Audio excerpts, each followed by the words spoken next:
시청자 여러분 안녕하세요. 와우넷 스페셜의 김명근입니다. 유쾌, 상쾌, 통쾌 이분과 함께라면 모두 느껴보실 수 있죠. 강의는 유쾌하게 듣고 묵은 고민은 상쾌하게 털어내고 수익을 보며 통쾌함까지 느낄 수 있는 주식시장의 그야말로 일타 와우넷의 원조 주식 전문가십니다.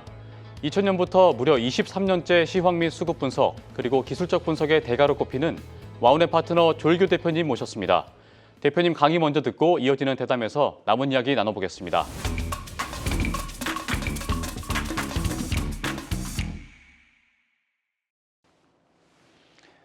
안녕하세요. 조일규 파트너입니다. 자, 오늘이 3주차네요.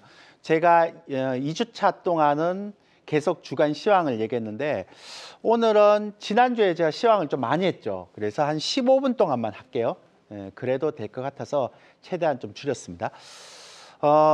오늘 녹화일 기준으로 보면 오늘 새벽에 소비자 물가지수가 발표됩니다. 그러니까 저희도 소비자 물가지수가 어떻게 발표될지 잘 몰라요. 그래서 제가 그거와 관련해서 얘기를 하고 이제 이 방송이 나갈 때쯤 소비자 물가지수 발표가 돼서 시장이 또 어떻게 반영되는지 이제 나타날 겁니다. 근데 크게 상관이 없습니다. 제가 얘기하고자 하는 부분은 CPI 결과만 나오지 않았지 뭐 대동소이하게 좀 중기적인 어떤 시황을 얘기해 드릴 거니까요. 자, 이제 파월 의장의 발언 요약을 저희가 보면 제가 지난주도 한번 보여드렸잖아요. 그죠?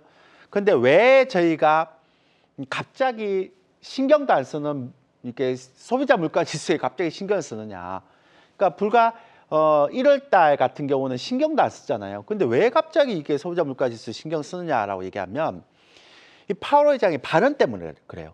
그래서 최근의 데이터가 매우 긍정적이고 노동시장이 아직 매우 견조하다 이렇게 얘기해 놓고 이 파월 의장이 뭐라고 얘기하는가 하면 지금부터 3월까지의 데이터가 매우 중요하다. 그래서 데이터에 따라서 정책을 내릴 것이다 라고 파월 의장이 얘기를 했거든요.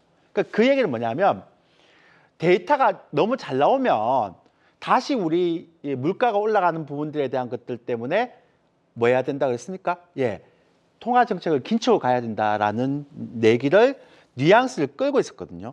그런데 이 디스인플레이션이 초기 단계다라는 얘기가 이 발표하고 나서 고용 지표가 너무 좋게 발표됐기 때문에 그리고 고용 지표가 너무 좋게 발표되고 물가까지 소비자 물가까지 올라가게 되면 다음 3월 달에 파월 의장이 디스인플레이션 이거 걷어들일 수도 있고 오히려 긴축을 더 세게 하지 않을까라는 시장의 고민 때문에 지금까지는 전혀 보지 않았던 소비자 물가 지수를 보게 되는 거죠.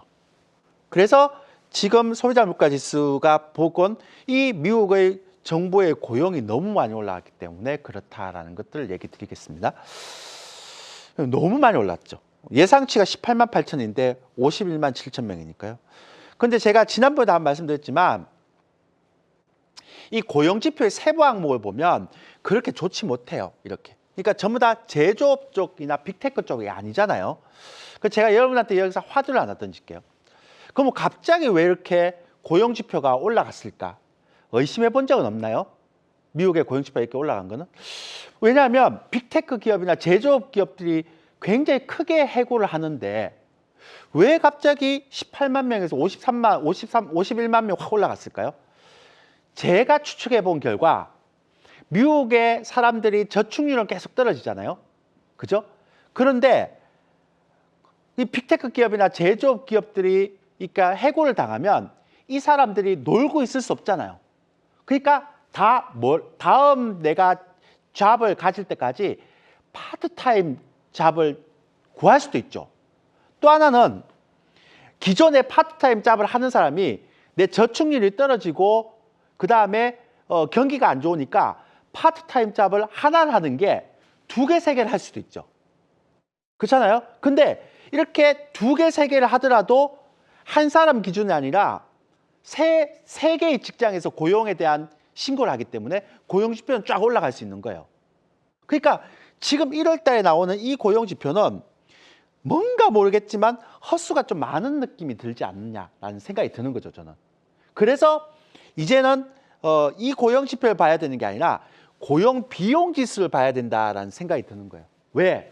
고용 비용 지수는 뭐냐면 임금 외에 육업휴가라든지 건강보험이라든지 사회보장제도 이런 것들 나오거든요. 근데 이거는 파트타임 잡에게는 잘 제공을 안 해주는 거예요.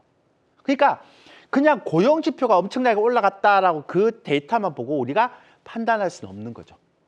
이해되시죠? 제가 얘기하는 거. 그래서 고용비용지수가 4월 달 나오는데 이 4월 달에 고용비용지수가 나올 때까지 1월 달에 고용지표가 너무 좋아진 거는 더 이상 믿을 수가 없다. 그럼 어떻게 믿어야 되는가? 소비자 물가지수, PC 이런 것들을 보기 때문에 이렇게 실질적으로 난리 부르스를 치는 거죠. 네. 자, 그럼 이제 재밌는 것 또 하나 보여드릴게요. JP모건의 CPI 시나리오가 있는데요. 되게 재밌어요. 이게 6% 이하로 떨어지면 3% 이상 급등. 왜냐하면 6% 이하면 5%대니까. 그럼 제가 볼 때는 만약 5%대 가면 2,700 갑니다. 근데 이게 7% 이상으로 올라가면 다시 한번 큰 변동성이 나오겠죠. 제가 볼 때는 꺾여야 되는데 6.5까지는 제가 인정합니다. 6.2가 예상치잖아요. 그죠? 근데 7% 이상으로 올라가면 또 시장이 또 막힐 겁니다. 그래서 아마 5% 이하로 떨어져야 된다고 생각하는데 저는 이번에는 힘들고요. 제가 볼 때는 한 5월, 6월, 7월 그 정도 되면 5%로 떨어지고 그 정도 되면 한 2,700까지 갈 수 있을 거라고 일단은 제가 생각을 하고 있습니다.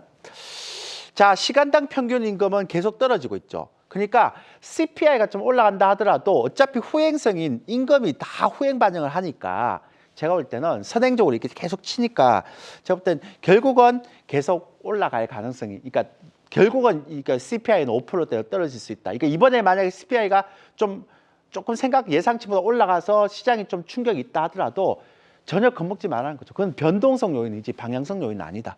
제가 지난번에 1강 때 얘기했죠. 인플레이션이 한번 급증하게 나면 정상화 시기까지 시간이 많이 걸려요. 근데 뭐 작년에 9%까지 갔으니 이게 연준의 파월 의장은 아무리 2%까지 얘기하더라도 올해 2% 갈 수 있습니까? 못 가죠. 제가 볼 때 올해 많이 가면 한 5%? 진짜 많이 가면 4%. 그렇게 되는 거죠. 그러니까 물가라는 거는 막 한 번에 5% 못 가요. 여기 데이터도 보시면 아시겠지만. 그런데 문제는 5%까지만 떨어지더라도 시장에서 사람들이 기대하는 건 이제는 물가에 대한 그런 우려는 없구나. 그러면 적어도 연준이 공격적으로 긴축을 하지 않겠구나. 그러면 경기가 지금보다는 더 떨어지지 않겠구나. 그래서 요즘은 뭐 연착륙, 경착륙에서 무착륙이라는 얘기도 한다면서요. 말장난 하지 말고. 근데 동학개미운동 뭐 이런 얘기 하다가 요즘은 또 무착륙 이런 얘기 하더라고요. 참 좀 우습죠. 그런 거 신경 쓰지 말고 여러분들 팩트에다가 포커싱을 맞춰야 됩니다. 그래서 이제 2월 시장의 트렌드를 어떻게 보느냐. 제가 볼 때는 아까도 말씀드렸잖아요. 문제는 뭐냐면 CPI가 좀 높게 나온다, 낮게 나온다. 이게 중요한 게 아니에요. 제가 볼 때는. 뭐가 중요한가 하면 이 신용잔고가 2월 달 들어서 8,500억까지 다시 올라가고 있어요. 그러니까 1월 달에 1조 2천억까지 막 떨어졌다가 그래서 개별주나 코스닥 시장이 굉장히 많이 상승했죠. 근데 2월 달에 지금 13일까지 8,500억이에요. 그러면 우리는 통상적으로 학습 효과가 있습니다. 어떤 게 있을까요? 네. 신용이 올라간다는 거는 개인들이 장이 개별주가 좋은 장이니까 무리하게 신용을 써서 개별주를 막 매매를 굉장히 활발하게 한다는 얘기잖아요. 근데 역대로 보면 신용이 이렇게 올라가면 개별주가 굉장히 강한 장세가 한번 꺾여요. 시장도 만약에 정체를 들어가죠. 그래서 신용잔고가 이렇게 올라간다는 거는 그렇게 우리한테는 좋은 건 아니에요. 그러니까 작년 12월 달, 1월 달처럼 시장이 빠지면서 신용잔고가 이렇게 줄어들잖아요. 12월 달에 그랬죠. 그러니까 1월 달에 신용잔고가 빠지니까 1월 30일까지 시장이 오버슈팅 하잖아요. 근데 시장이 다시 신용잔고가 올라와. 이러면 시장이 신용잔고가 빠질 때까지는 조금 정체를 보일 수 있죠. 혹은 조정을 보일 수 있죠. 그래서 제가 지난번에 말씀드렸잖아요. 1월 상승, 2월 조정 이렇게 되는 거죠. 근데 그러면 대표님 억수로 많이 빠질까요? 그러진 않죠. 왜 그런가 하면 금융투자의 인버스 수급을 보면 인버스 이게 수급 그냥 인버스가 아니고 이게 2X거든요. 예, 인버스 2X 수급, 곧버스 수급을 보면 굉장히 이렇게 지금 많이 팔고 있습니다. 금융투자가. 그러니까 곧버스의 수급은 뭐냐면 시장이 떨어졌을 때 이익이 나는 ETF 상품이잖아요. 근데 이거를 금융투자가 작년에 많이 샀던 걸 지금 이익 실현하고 있고 이걸 누가 다 받아갈까요? 예, 개인 투자가 다 받아갔습니다. 그러니까 지금 1월 달, 2월 달에 개인 투자자들이 인버스 2X 곧버스를 9,200을 샀더라고요. 그러니까 개인 투자가 인버스 2X를 이렇게 많이 사는 한 지수가 옛날처럼 2,200, 막 2,100까지 떨어지진 않죠. 문제는 박스권의 가치잖아요. 근데 곧버스 이거는 시간 가치가 계속 죽어요. 그러니까 제가 좀 걱정입니다. 이 곧버스를 갖고 있는 개인 투자자분들이 이 방송을 듣고 있다면 시간 가치가 시장이 안 빠져도요. 그러니까 곧버스는 2배 상품은 시장이 박스권에 묶어도 시간 가치가 계속 없어진다는 것 좀 기억해 주십시오. 그래서 우리로는 좋죠. 시장은 안 빠질 수 있죠. 근데 이거 가지고 있는 개인 투자자 입장에서는 굉장히 고통스러울 겁니다. 악담하는 건 아니고요. 그러니까 빨리 이렇게 하지 말라고 얘기하는 거예요. 자, 코스피 수급은 8조를 샀습니다. 근데 얘가 9조까지 올라갔다가 지금 약간 정체를 보이고 있거든요. 반면에 코스닥은 8,800억, 거의 9천억을 샀습니다. 결국 무슨 얘기인가? 제가 말씀드렸죠. 올해 상반기까지는 개별주 장세다. 그리고 좀 길게 보시려면 외국인들이 사는 거래소 종목들을 사는 게 맞다. 이렇게 보시면 될 것 같습니다. 그래서 좀 중기로 보신 분들은 거래소에 외국인들이 사는 종목 보고 좀 단기로 보신 분들은 코스닥의 개별주를 보시면 된다. 이렇게 보시면 되죠. 자, 그러면 향후 시장에 대한 방향성 및 터닝 포인트, 시기, 모멘텀 이런 것들을 설명해야죠. 왜? 대표님, 그럼 박스권 장세 언제 풀립니까? 지겨워 죽겠습니다. 이렇게 얘기할 수 있잖아요. 그러면 요거 언제 풀리는가에 대한 부분을 제가 좀 설명을 드릴게요. 시기와 모멘텀이 어떤 게 있을까? 자, 볼게요. 일단은 제가 처음에 말씀드렸습니다. 이 박스권을 돌파하려면, 그러니까 이 박스권을 돌파하려면 일단 소비자 물가지수 CPI가 5% 이하로 하락해야 됩니다. 그래야 2,700까지 갑니다. 만약에 소비자 물가지수가 8%까지 갔다 이러면 도루묵입니다. 다시 2,100까지 떨어져야 됩니다. 지금 경기도 안 좋은데 다시 긴축을 한다? 굉장히 위험하죠. 그러면 진짜 신용 리스크 터지고 금융 위기가 나올 수도 있습니다. 근데 그럴 가능성이 굉장히 희박하다고 보고요. 저는 올해 5% 이하로 간다라고 생각하고 있고 그러면 2,700까지 간다고 생각하죠. 그러니까 구체적으로 소비자 물가지수가 꺾여야 간다. 그래서 1월 상승이고 2월 조정이고 3, 4월 달 이제 다시 제가 눈여겨보고 있는데 왜 보는가 하면 3, 4월 달 되면 이제 주총이 있고 배당이 있어요. 근데 주총에서는 올해 굉장히 주총을 다른 어떤 해보다 주목하는 이유는 올해 연초부터 지금 주주 가치나 지배구조의 이슈가 엄청나게 많이 나오고 있어요. 그래서 이런 주총에서 주주 가치라든지 지배구조 이슈가 굉장히 세게 나오면 한쪽에서 코리아 디스카운트에 대한 부분들이 해소가 되잖아요. 그게 또 호재가 될 수 있고요. 또 하나는 3, 4월 달에 주총 끝나고 나서 배당금이 유입되죠. 이 배당금을 받은 외국인들이 다시 한국에 투자를 한다 그러면 외국인들이 매수가 들어오겠죠. 그 얘기는 뭐냐면 외국인들도 한국 외에는 투자할 데가 없구나 이렇게 볼 수 있고 2,400선에서도 외국인들은 계속적으로 배당금 받은 걸 자국으로 안 빼고 한국에 투자하네. 그러면 달러는 지속적으로 약세일 것 같고 이런 판단이 드는 거 아니겠어요, 그렇죠? 그래서 3, 4월 달에 배당금 유입됐을 때 외국인들의 매수가 계속 들어오는지 여부만 보면 되고요. 그 다음에 아까 말씀드렸죠. 고용 지표는 의미 없어요. 그러니까 파트타임으로 2개, 3개 잡는 거 이런 거 아무것도 체크 못하고 그냥 고용 지표만 반영이 되기 때문에 그래서 4월 달에 고용 비용 지수를 봐야 됩니다. 이런 거. 그러니까 여기가 굉장히 중요한 거죠. 그래서 저는 지금의 반등장은 베어마켓 랠리다라고 생각하고요.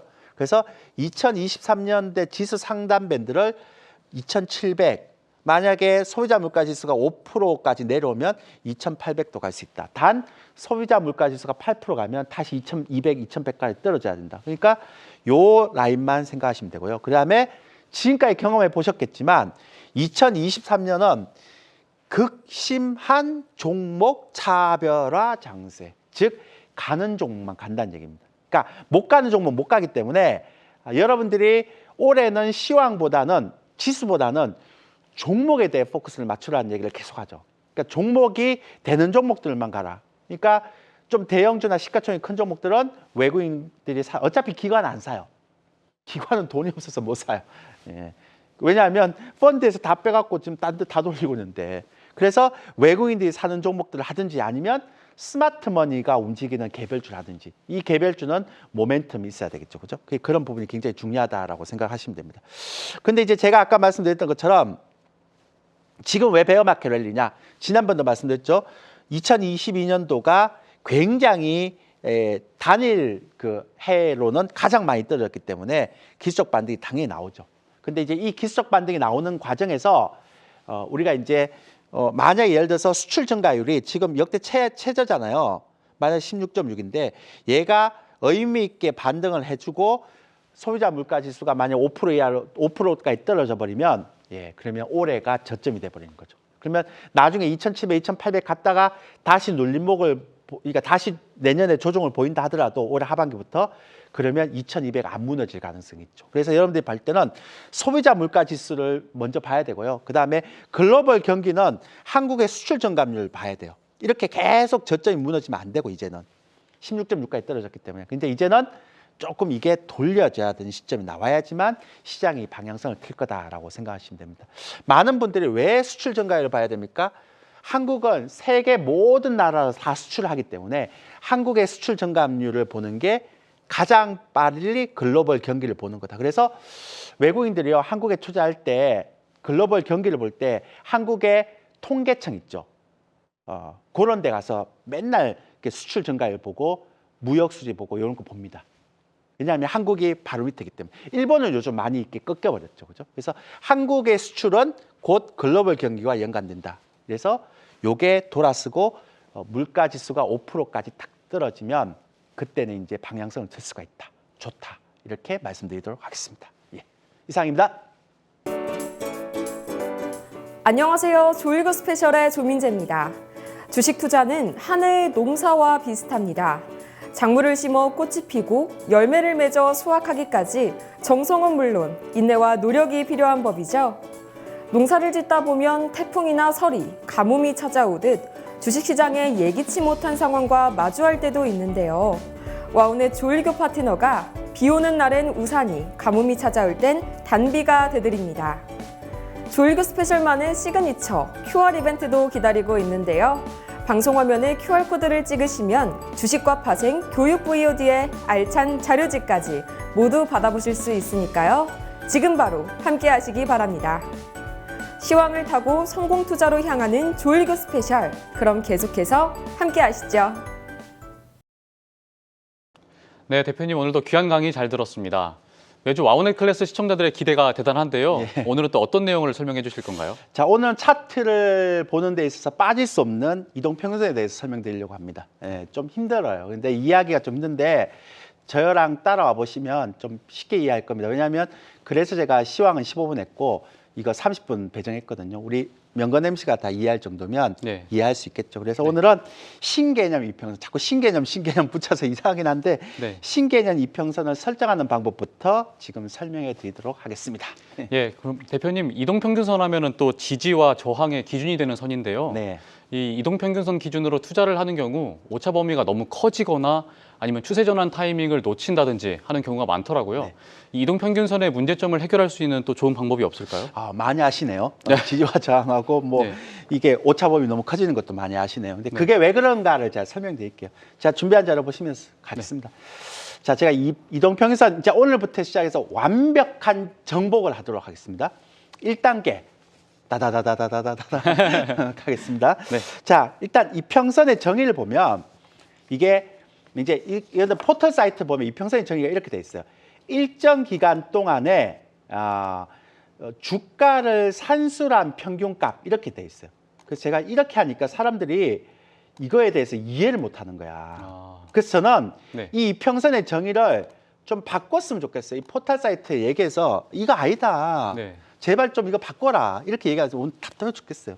이게 뭐냐면 이평선의 문제제기는 뭐냐면 이평선의 정의가 뭐냐면 특정 기간에 주가의 종가의 평균값을 모두 더해서 특정 기간으로 나눈 수치로 선을 표시한 거. 이게 뭐냐면 쉽게 얘기하면 그러니까 5일 이평선을 예를 들자고요. 그러면 오늘 종가, 그러니까 오늘 종가하고 어제 종가하고 3일 전에 종가하고 4일 전에 종가하고 5일 전에 종가하고 이 종가를 다 합쳐서 5로 나눠요. 그럼 5일 이평선이에요. 그걸 점으로 계속 찍으면 점을 계속 찍어서 선을 딱 얘기하면 그게 5일 이평선이 5일 되는 거예요. 이평선. 예. 21평선 어떻게 해요? 오늘 종가, 1일 전에 종가, 2일 전에 종가, 3일 전에 종가 해갖고 20일 전에 종가까지 다 하면 21평선이 되는 거예요. 네. 그러니까 종가의 평균값을 더해서 그걸 선으로 연결시키는 게 이 기본적인 이평선의 정의예요. 근데 네. 아까 포털에 보면 그런 거 없잖아. 일정 기간은 주가를 산술 평균한 값 이러면 잘 모른다고. 예, 예. 그러니까 종가의 평균값을 나눈 값 이렇게 얘기하죠. 근데 이 종가가 뭐가 문제인가 하면 예전엔 괜찮았어. 그러니까 여러분들이 여기 계시는 시청자분들을 내가 이해를 안 할게요. 옛날에는 그 당일에 저가가 9,400원이고 고가가 9,800원이면 그 종가가 9,500원이야. 그러면 여러분들이 생각하기에 종가 9,500원을 설정하더라도 네.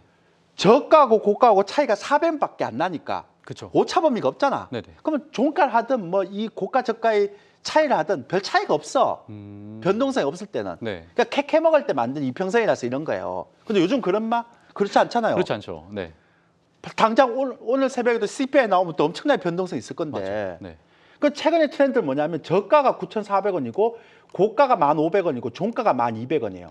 그러면 예전에 변동성이 없을 때하고 다르게 이 고가하고 저가의 그 오차 범위가 1,100원을 벌어져 버리는 거야. 네. 그러면 종가가 더 이상 지지 역할을 못 하죠. 네. 왜냐하면 편차가 굉장히 커지니까. 예, 예. 그러니까 이게 이평선이 잘 안 맞다는 얘기예요. 그래서 이 편차를 줄이기 위해서 어떻게 해야 되느냐? 네. 가장 중요한 건 고가, 저가, 종가를 다 합쳐서 네. 나누기 3을 해서 이 평균값을 내갖고 이 평균값을 계속 연결시키면 가장 정확할 거 아니에요. 오차 범위도 적고. 그러네요. 이해되시죠? 네. 네. 진짜 이해되시는 네, 것 같아요. 이해했습니다. 근데 문제는 뭐냐면 왜 이게 문제가 되는가 하면 여러분들이 지금 여러분들 보세요. 삼성이든 뭐 키움이든 모든 증권사의 HTS를 딱 이렇게 개설하면 네. 이 이평선 설정이 다 어떻게 돼 있는가 하면 이렇게 설정이 안 돼 있고 단순 종가로 설정돼 있어요. 단순 종가요. 네. 네. 그 종가로 설정돼 있다고. 아, 그러니까 이게 잘 안 맞잖아. 그렇죠. 그러니까 이거를 좀 바꿔보겠다는 거예요. 그래서 제가 이거를 공개를 또 안 하려고 했어요. 왜냐하면 제 신조가 공개되는 순간 모든 사람들이 아는 순간 또 바뀐다는 거잖아. 예. 그래서 제가 지금 얘기하는 건 좀 남들과 다른 식으로 좀 바꿔보자라고 얘기했던 부분이 바로 이런 거거든요. 네. 그러니까 이런 부분들에 대한 것들이 굉장히 중요하다라고 제가 말씀드리는 거고요. 예. 그러면 어떻게 변경하는가? 이평 설정하게 보면 종가보다는 고가, 저가, 종가 나누기 3으로 가는 게 맞지 않느냐라는 얘기를 하고 네. 이렇게 설정해야지만 이 변동성 장세에서는 이평선이 조금 더 이렇게 오차 범위가 적게 갈 수 있지 않을까. 그래서 설정하는 방법을 보면 여러분들이 처음에 딱 가면 네.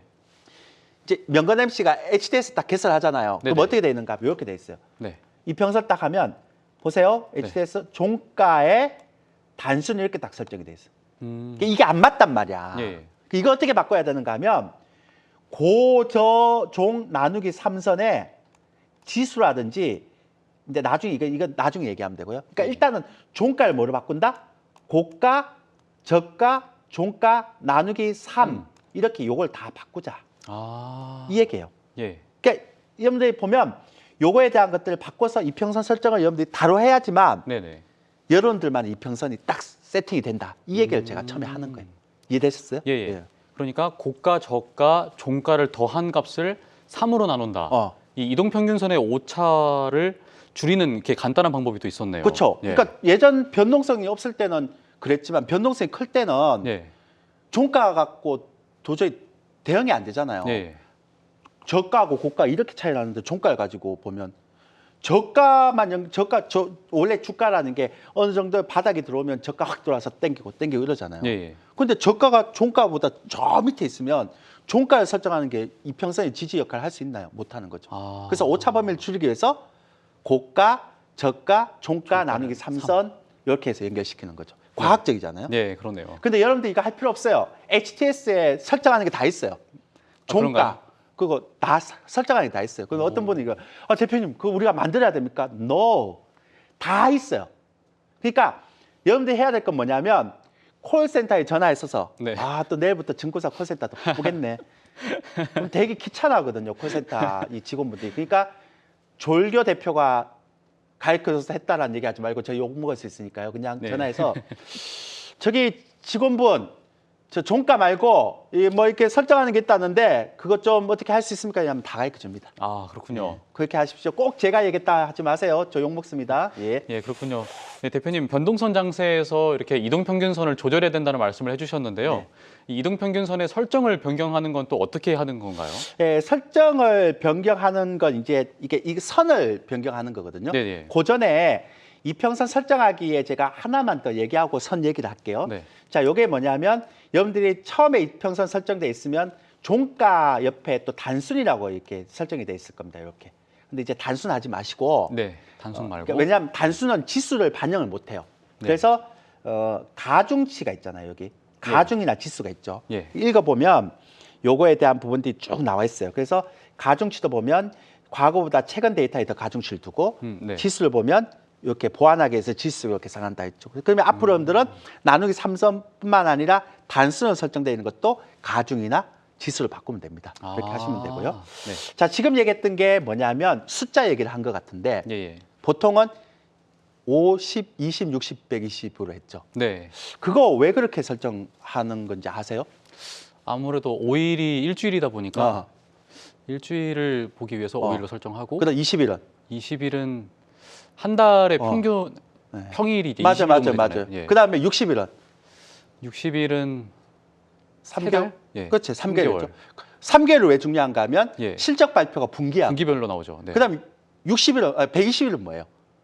6개월이네요. 그렇죠. 6개월은 이제 분기 실적이 있고 반기 실적이니까 이평선을 그렇게 맞춘 거예요. 아. 그래서 이평선은 5, 20, 60, 120을 잡는 거예요. 아, 그렇군요. 그래서 아무 생각 없이 하지 마시고 그냥 이해를 해야 돼요. 예. 그런데 제가 여기서 이렇게 하면 자꾸 예능으로 가는데 이 교육 프로그램 예능으로 가면 안 되는데 제가 예능한 사람도 아니고 제가 장중방송 나올 때는 굉장히 제가 시크하거든요. 네. 근데 지금 너무 예능으로 가서 큰일 났네.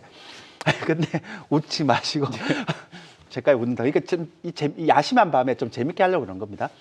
근데 이게 똑같이 적응이 돼야 되잖아요. 네. 근데 일본 같으면은 5일이면 1주, 20일이면 한 달, 60일이면 3개월, 120일이면 6개월 이렇게 돼요. 네. 그러면 똑같이 적응합시다. 5주 이평선, 5주는 뭔데요? 한 달은 4주잖아.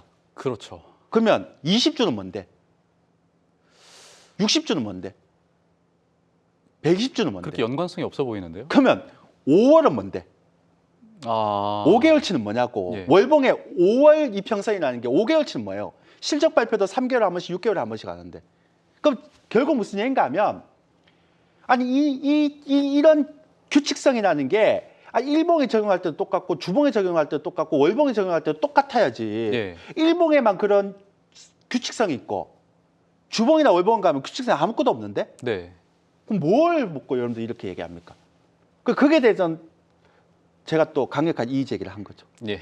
난 이거 싫다. 그리고 두 번째는 모든 사람들이 HTS 설정하면 5, 20, 60, 120 무조건 하는데 그럼 모든 사람들이 다 보는 그 이평선이 지지가 되면 옆에 순이 엄마도 보고 뒤에 똘똘이 엄마도 보고 그럼 그 사이에 오면 다 매수했다고 이평선 지지한다고 사면 네. 빼버리지 세력은. 그렇죠. 남들이 다 보는 이평선인데. 예. 그러면 순이 엄마하고 똘똘이 엄마하고 모든 동네 아줌마들이 다 보는 아줌마 그러면 또 안 되겠다. 동네 모든 아줌마와 아저씨들 다 보는 이평선이 신뢰가 있을까? 없죠. 없다고 또 단호하게 얘기하면 안 되고요. 그러니까 예. 좀 확률이 낮다 뭐 우리 네, 이런 확률이 식으로 낮네요. 네. 그러니까 그렇게 들어가니까 안 되기 때문에 저만의 이평선을 만들자 이렇게 네. 제가 생각한 거죠. 그래서 이평선에 얘기했던 형태의 흐름을 그렇게 설정을 한다라는 게 이 얘기예요. 이게 예. 문제점이 있다라고 얘기했던 게 이 PPT 나오는 얘기고. 네. 그럼 이거 어떻게 바꾸느냐? 아무거나 바꾸면 안 되잖아. 뭐 5, 20, 60, 120이 싫다고 해서 나는 2가 좋아. 그 주사기 던져갖고 난 7이 좋아, 8이 좋아 이러면 예. 욕 먹잖아요. 네. 이것도 규칙성이 없는 거 아니야. 명건 씨 어떤 숫자가 좋아요? 저는 7이나 어. 12나. 그러면 명건 씨가 좋아한다고 70, 12 적으면 이게 이평선의 규칙성이 있어요? 아무것도 없는 거죠. 의미가 없죠. 그럼 그렇게 안 된다고. 네. 그러니까 나는 어떻게 하는가 하면 일봉도 그렇고 주봉도 그렇고 월봉도 그렇고 똑같은 규칙성을 적용할 수 있는 뭔가를 찾아야 되겠다는 거예요. 수학 잘했어요? 수학 열심히 했습니다. 아, 열심히 하면 잘해야 돼. 이 바닥에 열심히 하는 거는 뭐 인정 안 합니다. 잘해야 됩니다. 네, 잘하겠습니다. 자, 보세요. 이동평균선 기간 설정할 때 저는 그래서 5, 20, 60, 120을 네. 5, 8, 13, 21, 34, 55, 89, 144 이렇게. 자, 규칙이 보이나요? 자, 제가 5초 동안 수학 잘했는지 안 했는지 제가 퀴즈 낼게요. 예. 자, 규칙. 아, 규칙은 한 거 아닌가요? 왜? 앞에 숫자 2개를 더해서 뒤에 숫자를 만들고 그걸 뭐라 그러는데? 수열이었던 것 같은데 어떤 수열인지는 아, 그래요? 예, 몰라요? 정확하게 기억이 안 납니다. 수학 못했죠. 자, 이게 뭐냐면, 네. 자, 보세요. 이게 뭐냐면, 피보나치 수열이라는 겁니다. 아. 그러니까 수학에서 굉장히, 이거 원래 이게, 이집트 피라미드 가면 예. 굉장히 안정적인 황금 비율 이런 것도 다 이렇게 돼 있거든요. 예, 예. 그래서 이게 앞에 두 수의 합이 바로 뒤의 수가 되는 수의 배열이라고 되어 있습니다. 그래서 피보나치 수열을 기반으로 한 황금 비율은 여러 분야에서 최적의 비율과 형식을 결정하는 데 사용되고 있다. 이렇게 돼 있습니다. 아, 예. 이게 이집트 피라미드도 그렇고요. 피보나치 황금 수열. 비율. 예. 그래서 이게 이런 수열을 적용시키는 거예요. 그러니까 아무나 숫자를 바꾼다 해서 아무나 이렇게 갖다 붙이는 게 아니라 네. 그래도 검증된 거. 그러니까 그래서 왜 여러분들 엘리어트 파동 보면 이런 게 나와요. 예. 주식에서 보면 이렇게. 그래서 저 진짜 공부 많이 했습니다. 잡벅이지만. 예. 그러니까 아무거나 갖다 붙이는 게 아니잖아요. 예능처럼 하고 있지만 예. 내용은 정말 검증된 하버드의 그런 심도 있는 또 이러면 또 우리 그렇다고 막 인상 쓰고 할 수는 없잖아요. 네. 예. 그러니까 어쨌든 그래서 피보나치 수열을 우리 너무 웃는 것 같아. 네. 예. 이 새벽에 여러분들 요즘 장도 안 좋고 돼서 제가 이렇게 하고 있습니다. 근데 어쨌든 피보나치 수열을 적용시키는 거예요. 네. 그러니까 피보나치 수열을 적용시켜서 이평선을 바꾸면 일봉도 똑같은 규칙, 주봉도 똑같은 규칙, 월봉도 똑같은 규칙으로 적용이 되겠죠. 그래서 이걸 네. 바꾸면 이렇게 됩니다. 그래서 요거에 따라 또 투자 성향에 또 파악을 할 수 있어요. 네. 그러니까 난 단기적으로 한다, 중기적으로 한다, 장기적으로 한다 이래 보면 난 장기적으로 하는 것 같으면 피보나치 수열에서 앞에 있는 선 있죠. 요거 네, 이제 네. 조금 바꾸면 네. 앞에 있는 쪽을 주로 많이 설정하면 되고. 네. 그다음에 내가 좀 난 중기 투자를 한다. 이러면 뒤에 선을 설정하면 되고. 아. 그러니까 앞에서 5813을 설정하는 건 좀 강한 종목. 예. 그럼 난 좀 너무 공격적인 거 싫어. 난 좀 널널한 게 좋아. 이러면 조금 뒤에 것까지. 아. 그러니까 뒤에 난 34에서 55 사이에 오면 살 거야. 이건 예. 좀 중기 투자. 네. 넉넉하게 하시는 분. 난 좀 공격적으로 하시는 분은 58, 13, 21 사이에 들어오면 살 거야. 아. 그러니까 숫자를 설정할 때도 이렇게 성향이 나올 수 있거든요. 예, 예. 이렇게 할 수 있어. 그러면 본인이 직접 설정할 수도 있겠네요. 본인이 설정할 수 있다니까요. 네. 단 콜센터에 전화해서 물어봐야 돼요. 네.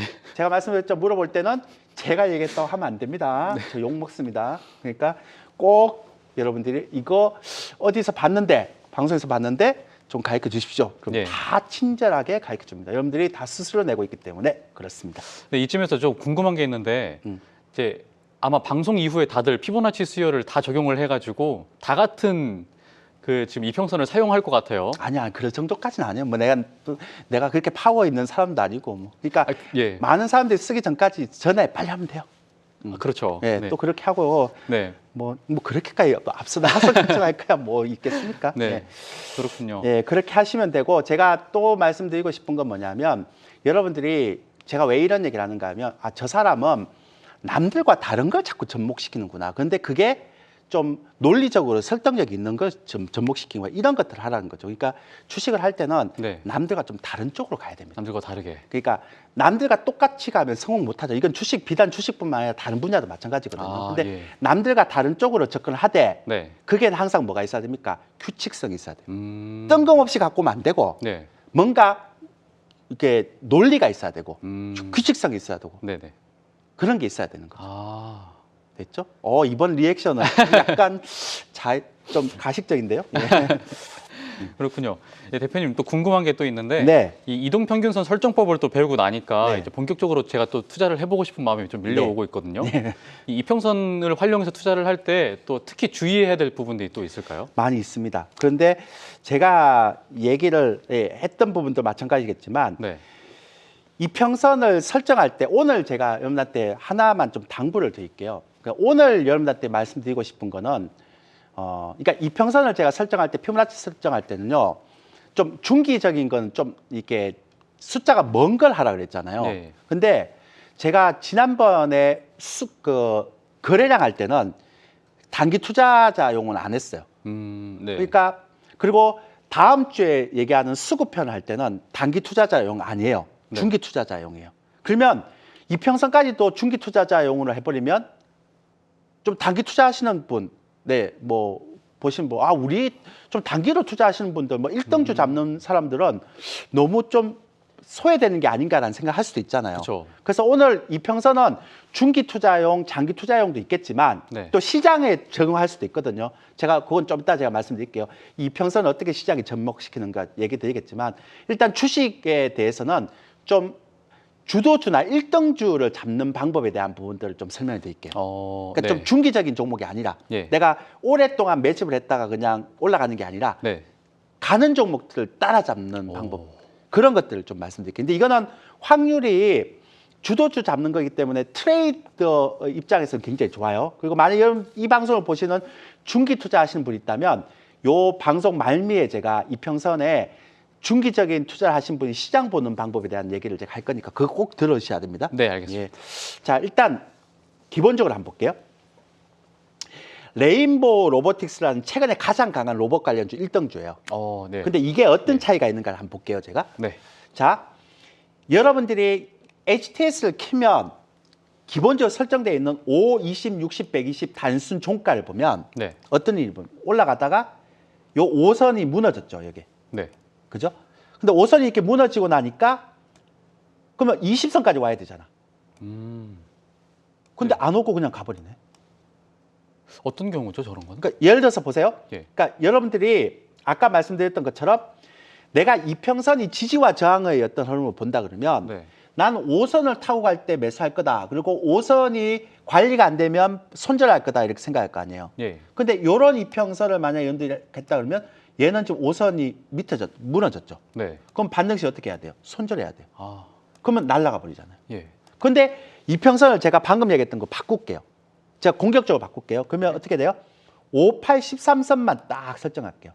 그리고 나누기 3선에 가중선 설정할게요. 그럼 어떻게 일이 벌어지는지 아세요? 20선 자체를 안 해요. 그럼 어떻게 돼요? 5, 8, 13선 딱 들어가니까 얘는 요 위에 있는 선 있죠. 관리가 안 되죠. 네네. 근데 얘는 어때요? 아. 요 속에 딱 들어오죠. 예. 그러면 여기서 사서 요게 관리가 되면 계속 가져가는 거예요. 오. 요런 차이가 나는 거예요. 오. 이게 훨씬 정확하네요. 그러니까 내가 만약에 공격적이고 1등주 매매를 하는데 21선까지 설정할 필요가 없다는 거야. 예, 예. 오. 그리고 고가, 저가, 종가 나누기 3선 요걸 해서 가중선을 넣는 거지 단순 종가를 할 필요가 없다는 거예요. 그쵸. 오. 다시 한번 볼까요? 네. 뭐 왜 그래요? 너무 이해가 잘 돼요. 이해가 잘 돼요? 예. 굉장히 지금 진정성 있는 표현인데 리액션인데. 네. 자, 두 번째는 자, 주봉을 한번 볼게요. 네. 자, 여기 보시면 여러분들이 그 5, 20, 60, 120이라고 적혀 있어요. 자, 요거를 제가 이평선을 설정해 볼게요. 그러니까 기존에 종가에 단순으로 돼 있죠. 네. 자, 그런데 보면 여기 보면 5주선에 딱 무너지잖아요, 이렇게. 네. 맞죠? 네. 그러면 손절해야 될 거 아니야, 이평선. 아니면 20선까지 올 때까지 기다려야 되잖아요. 예, 예. 근데 보세요. 요걸로 바꿀게요, 제가. 요거 딱 바꾸면 어떻게 돼요? 자, 나누기 3선 종가까지 하고 네. 가중선을 딱 해갖고 바꿨어요. 어때요? 그 안에 들어오네요. 그러니까 엄청난 차이가 있잖아요. 예. 얘는 이렇게 무너졌다가 가고 얘는 이렇게 안에 지지받고 가는 거죠. 그쵸. 이런 차이가 있는 거죠. 그러니까 이게 여러분들이 공격적인 투자를 할 때는 주봉이든 일봉이든 간에 이런 부분들에서 굉장히 강하게 이게 접목시킬 수 있다라는 것들을 말씀드리려고 하는 거죠. 그러니까 일봉에서도 그렇고 주봉에서도 그렇고 네. 이게 이제 굉장히 큰 형태의 흐름이다라고 볼 수 있죠. 네, 대표님, 그러면 다른 종목도 혹시 볼 수 있을까요? 네, 똑같이 이제 보면 되는데요. 네. 자, 여기를 한번 보세요.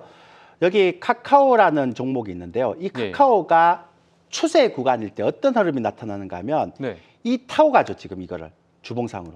한 번도 무너지지 않죠. 그러네요. 그러다가 한 번 눌림목을 받아요, 이렇게. 그러다가 다시 이렇게 올라가요, 이렇게.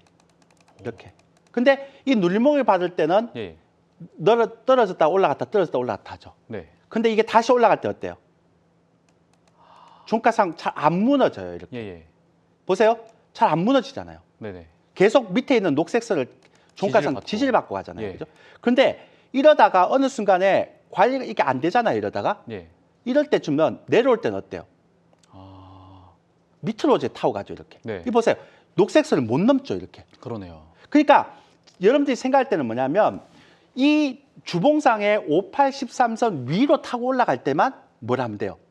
이 종목이 주도주라고 생각하면 돼요. 아, 그러니까 이게 만약에 이게 내려오면 이렇게 눌림목이 되든 아니면 고점에서 이제 내려오든 둘 중에 하나거든요. 네. 그러니까 정말 잘하는 사람들 그러니까 제가 왜 이 얘기를 하는가 하면 그리고 이렇게 내려왔을 때는 이 반등이 안 될 때는 계속 이게 또 저항으로 작용되거든요. 제가 왜 이런 얘기 하는가 하면 네. 정말 1등주만 하는 사람들은요. 주봉상 5, 8, 13 가중 나누기 3선 요거 위에 올라가는 종목만 해요. 아, 그렇군요. 이게 그 시장의 1등주라고 볼 수 있어요. 이해되시죠? 네. 그러니까 결국 이 방법은 1등주를 매매할 때 굉장히 좋은 방법이다라고 볼 수 있는 겁니다. 예, 그렇군요. 네. 지금 이제 이동평균선 설정법을 또 배우고 나니까 또 그 다음 단계가 또 궁금해졌어요. 네. 오늘 클래스 시작할 때까지만 해도 이제 이평선의 단점에 대해서 짚어봤었는데 음. 이동평균선을 보고 이 타이밍을 잡는 게 또 쉽지가 않더라고요. 예, 예. 그 시장에서 1등주를 공략할 때 매매 타이밍이나 손절 라인을 잡는 것이 또 힘든데 매매 시작 타이밍을 또 잘 잡는 비법이 또 있을까요? 아, 예, 있죠. 있는데 네. 제가 이제 여러분한테 몇 번 말씀을 드리지만 네. 요 방법도 제가 굉장히 많이 쓰는 방법이에요. 그러니까 아까는 정말 1등주만 하는 방법이고요. 지금은 이제 1등주가 눌림목일 때 하는 방법이에요. 네. 요거는 이제 제가 몇 가지 종목을 갖고 왔는데 시간상 한 두 개만 보여줄게요. 잘 보세요. 네, 알겠습니다. 자, 요게 똑같이 5, 8, 13 가중선을 설정했어요. 네. 한쪽은 주봉이고 한쪽은 일봉입니다. 네. 근데 제가 아까 말씀드린 1등주는 뭐만 하라고 그랬어요? 주봉상 5, 8, 13선 위로 타고 가는 것만 하라고 그랬죠? 네네. 자, 보세요. 얘 무너집니까? 주봉상으로? 안 무너지죠? 네, 안 무너지네요. 얘 무너집니까? 어이구 검은 거네요. 얘는 무너집니까? 안 무너지죠. 네. 그러니까 이렇게 무너지지 않는 종목만 하면 돼요. 이렇게 주봉상은. 근데 요게 어떤 특징이 있는가 하면 얘가 이렇게 안 무너질 때 일봉상이 이렇게 탁 무너질 때가 있어요. 이렇게. 아, 예. 맞죠? 네. 요때가 타이밍이에요. 아, 그러니까 이게 이제 기본적인 형태의 흐름을. 그러니까 타이밍을 잡을 때 이 타이밍도 생각보다 좋아요. 제가 그러니까 요것도 한 종목만 제가 더 보여드릴게요. 네. 제가 보면 여기 이제 두 번째 종목이 삼성 엔지니어링이라는 종목인데요. 네네. 삼성 엔지니어. 예, 네. 그러니까 굉장히 유명한 종목이고 좋은 종목이죠. 근데 얘도 보면 네. 여기 보시면 얘가 이제 이평선을 타고 갈 때가 있어요. 이렇게 네. 주봉상 타고 가잖아요. 보세요. 맞죠? 여기서 여기까지 타고 가죠. 네. 굉장히 중요한데 이 구간을 보면 얘도 보세요. 무너집니까? 주봉은? 안 무너지죠. 무너지네요. 네. 근데 일봉 어때요? 내려와 있죠. 네. 이때 사면 돼요. 아. 그러니까 주봉은 타고 가는데 일봉은 살짝 무너지는 시점 있죠. 요때 사면 돼요. 저게 타이밍이군요. 예. 그러니까 요런 거는 1등주의 눌림목일 때 들어가는 거고 네. 아까 레인보우 로보틱스는 일봉을 했잖아요. 그건 네. 진짜 세게 올라갈 때 그냥 잡아버리는 경우죠. 근데 그거는 일봉이 종가상 관리가 안 되면 반드시 어떻게 해야 돼요? 팔아버려야 되죠. 그러니까 기준이죠. 그러면 난 손절 정말 1등주만 하고 트레이드다라고 하면 첫 번째 방법. 네. 난 1등주 하는데 눌림목이 사겠다 하면 방금 방법. 이렇게 하시면 됩니다. 그때 타이밍을 잡아야 예. 매매할 수 있고 예. 매수할 수 있다. 1등주만 하시는 분들은 1등주만 이런 하시는 방법이 분들은. 괜찮다. 예. 근데 1등주가 아니고 다른 쪽에 매매를 하는 분들이라면 조금 숫자를 늦춰라. 네. 5, 8, 13보다는 좀 21, 3, 4 이쪽으로 늦춰라. 네. 그 나중에 제가 시간 되면 혹은 또 제가 공방을 하잖아요. 그때 설명드리면 될 것 같습니다. 네, 알겠습니다. 네, 대표님 그러면은 이 중기 투자자들을 위해서 또 시황과 관련해서 이 이평선을 활용할 수 있는 방법이 또 있을까요? 네, 지금까지는 종목에 대해서만 활용을 했거든요. 근데 네. 시황 관련해도 활용할 수 있어요. 그러니까 시황이 굉장히 시장이 좋을 때가 있어요. 예, 예. 그 대세 상승장 아니면 굉장히 강한 구간 이런 때 있어요. 근데 네. 보시면 2000년도에 코로나 사태 터지고 나서요. 3월 달에. 네. 그때부터 시장이 굉장히 좋았잖아요. 네. 근데 보세요. 이게 그냥 일반선이 아닙니다. 다시 보면 제가 설정을 해볼게요. 그냥 우리가 설정한 게 아니고 나누기 3선의 가중선 했잖아요. 예. 가중선 하니까 어때요?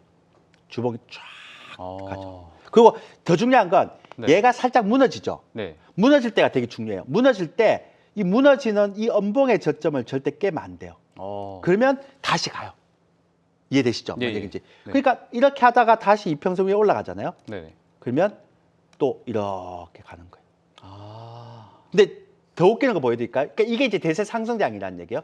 한 번도 안 무너지잖아요, 이렇게. 그리고 그러네요. 만약에 무너지더라도 네. 이 무너지는 음봉의 저점을 깨지 않으면 돼요. 그러면 이 대세 상승장은 계속 진행이 돼요. 반대로 제가 말씀드릴게요. 네. 리만 브러스 사태 때가 있었어요. 예. 그러니까 굉장히 시장이 안 좋을 때가 있거든요. 네. 그때는 어떤 형태의 흐름인지 제가 보여드릴게요. 그때가 2008년도인데요. 네. 보세요. 떨어질 때 이거 위로 올라옵니까? 아, 절대 안 올라오네요. 이러면 진짜 안 좋은 시장이에요. 우와, 예. 폭락이에요. 예. 그러니까 제가 왜 이 얘기를 하는가 하면 주봉상 가중선의 5813선을 잡으면 지금이 대세 상승인지 대세 하락인지를 잡아낼 수 있어요. 되게 재밌죠. 특이하죠. 그죠? 네. 자, 재밌네요. 하나만 더 말씀드릴게요. 네. 이게 나스닥 차트거든요. 제가 아까 피보나치 수열 뭐라고 했습니까? 5, 8, 13, 21, 34, 55 이렇게 했어요. 네. 그러면 나스닥을 좀 길게 보자고요. 이제는 좀 단기적으로 보는 게 아니라. 네. 그러면 나스닥이 엄청나게 길게 했어요. 월봉상 55선을 설정했어요. 이게 정말 신기한 건데요. 네. 보세요. 나누기 3선의 가중선을 제가 했잖아요. 네. 월봉 55선이에요. 근데 보세요. 정말 재밌는 게 나스닥은 뭐하고 관계 있어요? 성장주와 관계 있잖아요. 예. 그죠? 나스닥은 성장주와 관계 있는데 네. 여기서 보세요. 얘가 떨어지자마자 55선에 지지받죠. 다시 올라가죠. 근데 예. 얘가 관리가 안 됐죠. 관리가 안 된 건 제가 회색선을 표시할게요. 네. 관리 안 되니까 계속 떨어지죠. 몇 년 동안. 예. 자, 이렇게 떨어지다가 다시 올라왔어요. 녹색 선에 또 지지를 받네요. 지지받죠? 네. 지지받죠? 네. 자, 보세요. 또 지지받죠. 우와. 근데 떨어지니까 또 1년 동안 조정받죠. 그러네요. 자, 또 올라오니까 보세요. 또 지지받죠. 제가 이거는 우와. 속일 수 없는 거예요. 이거는 10년 동안의 예시예요. 그런데 2020년부터 시작해서 네. 나스닥이 단 한 번도 지지를 무너진 적이 없어요. 지금. 맞죠? 우와. 제가 이거 속인 거 아니에요. 저 설정하신 거잖아요. 그렇죠, 그렇죠. 여러분들 배워서 한번 해보세요. 우와. 근데 이번에 어떻게 됐어요? 이번에 무너졌네요. 무너졌어요. 그래서 사람들이 뭐라고 얘기합니까? 성장주의 이제 대세 상승은 끝났다라고 얘기해요. 한동안은 이 장세가 이어지겠군요. 그렇죠. 그래서 이거를 좀 더 길게 보는 사람들은 네. 시장을 볼 수가 있다는 거예요. 이해되시죠? 예. 그러니까 이평선을 어떻게 활용하냐에 따라서 시장도 볼 수 있고 난 중기적인 추세를 볼 수도 있고 큰 시장 흐름도 볼 수 있고 네. 짧게 일등주를 이용할 수도 있고 그래서 제가 이 이평선 강의를 네. 언제 한번 한 2시간거리를 했으면 좋겠는데 시간이 네. 없어서 제가 오늘 30분을 했는데도 네. 이 정도밖에 못하네요. 시간이 너무 부족하네요. 좀 더 그러니까요. 들어보고 싶은데 네. 다른 종목들도 아직 말씀 못하신 종목들이 그렇죠. 많잖아요. 그래서 이거는 뭐 나중에 무방을 할 때라든지 좀 했으면 예. 좋겠습니다. 예. 이 이후에 방송 이후에 또 예. 남은 종목들은 말씀해 주시는 걸로 하고요. 예. 그러면은 어쨌든 예. 오늘 이해는 됐나요? 야, 오늘 너무 이해 잘 됐습니다. 네, 알겠습니다. 설명을 다행이네요. 너무 잘해 주셔서 예. 많은 공부가 되고 있습니다. 제가 항상 올 때 MC만 이해시키면 된다 하는 생각을 하고 있습니다. 예. 감사합니다. 예. 덕분에 많이 배우고 있습니다. 네. 예, 대표님. 그러면 이동평균선 한 번만 잘 설정해도 이렇게 활용 가치가 무궁무진하군요. 신개념 이평선 설정법부터 활용법까지 오늘은 이평선에 대해서 총정리를 해봤습니다. 대표님 아쉽게도 이제 벌써 와우넷 클래스를 끝날 시간이 다가왔어요. 방송만으로는 아쉬운 분들을 위해서 특별한 시간을 또 준비를 하셨다고요. 매주 목요일 저녁 9시에서 10시 30분에 했었는데 예. 이번에는 목요일 날 9시 10시 30분도 하겠지만 진짜 중요한 건 금요일 날 네, 금요일. 오전 8시 40분에서 3시 30분 동안 긴 시간 동안 제가 공방을 하기 때문에 예. 그때 좀 자세한 얘기를 좀 했으면 좋겠습니다. 네, 시간이 옮겼군요. 네. 네, 조일교 대표님의 방송만으로는 아쉬운 분들을 위해서 한국경제TV 와우넷에서 Q&A 라이브 방송을 진행합니다. 이번 주는 금요일 오전 8시 40분부터 오후 3시 30분까지 진행될 예정인데요. 와우넷 홈페이지에서 조일교 대표를 검색하시면 되고요. 와우넷 원조 파트너 조일교 대표님의 특별한 보충 수업 꼭 한번 경험해 보시길 바라겠습니다. 대표님 오늘도 귀한 시간 내주셔서 감사합니다. 감사합니다. 네. 조일교 스페셜 세 번째 시간, 오늘은 이동평균선 설정법부터 활용법까지 살펴봤는데요. 남들은 모르게, 남들보다 빠르게 더 큰 성공으로 향하는 길, 스페셜 클래스와 조일교 대표가 그 이정표가 되드리겠습니다. 지금까지 한국경제TV 와운의 파트너 조일교 대표와 함께했습니다. 저희는 다음 이 시간 찾아뵙겠습니다. 시청해주신 여러분 고맙습니다.